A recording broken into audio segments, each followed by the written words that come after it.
how to raise a daughter in this world so that she does not turn out like a hoe. Well, you need to hope her mother needs, or her stepmom, maybe you This didn't was marry or didn't have the greatest baby mama.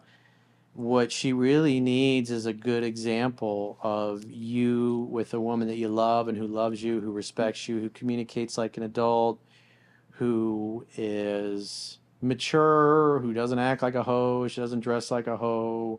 She's not, getting drunk on the weekends and letting half the football team run train on her and doing other crazy things. She's kind of modest.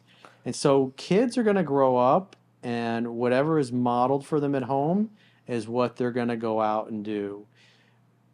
Ultra ultra religious families where the parents are very controlling and very religious, what tends to happen is the kids, especially the girls, just learn to lie, and then they're not truthful, they're not honest, and they just hide everything from their parents.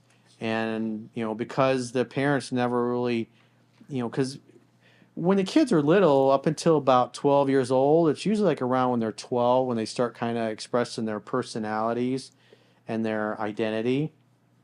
And at that point, you're really kind of becoming ideally a trusted friend and an advisor, because if you're controlling and you're very judgmental, and every time your kid wants to share something with you, if you're judging them or you're getting angry or you're punishing them, instead of saying, well, you can do this and this, but here's the potential outcome and downside, or you can do this and this, here's your potential downside, what you should do is this.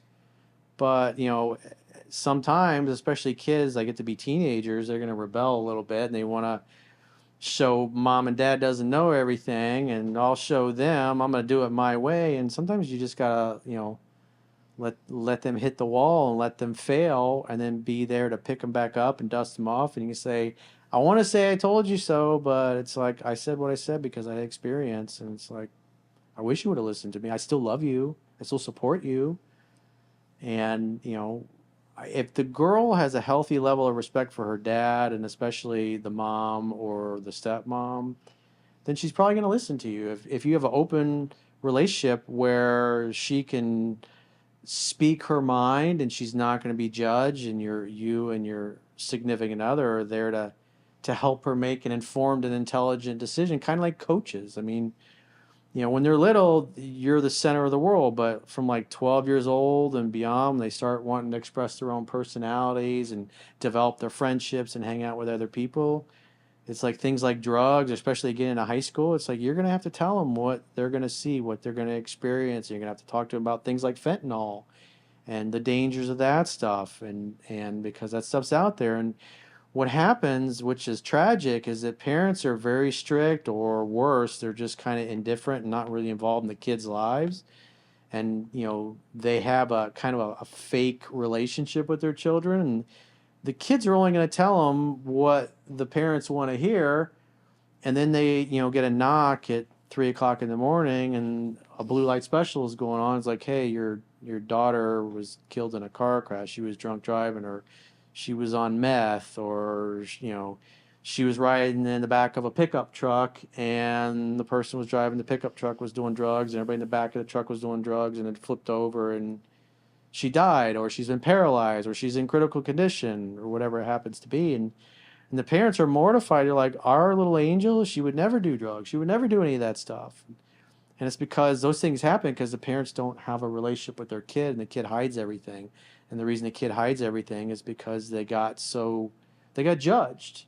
And they got to a point where they felt like it was just better not to tell mom and dad what they were doing, because they're going to get pissed off and get punished for it. And so it really depends on the example that you present, because if you have a good solid relationship between the dad and the mom, or the dad and the stepmom, and you communicate well, you talk things out, it's like that environment, it creates a safe environment where the child can interact with the family and learn healthy communication styles, versus being in a relationship with a woman that's a hothead, or they yell and they scream and they cuss each other out and they slam doors, and get mad at each other, or they don't speak, or dad sleeps in the guest room for a week or whatever, or mom sleeps on the couch for a week or whatever. It's like if a dysfunctional example is presented at home, you can't be surprised when the kids turn out to basically emulate that same kind of example. So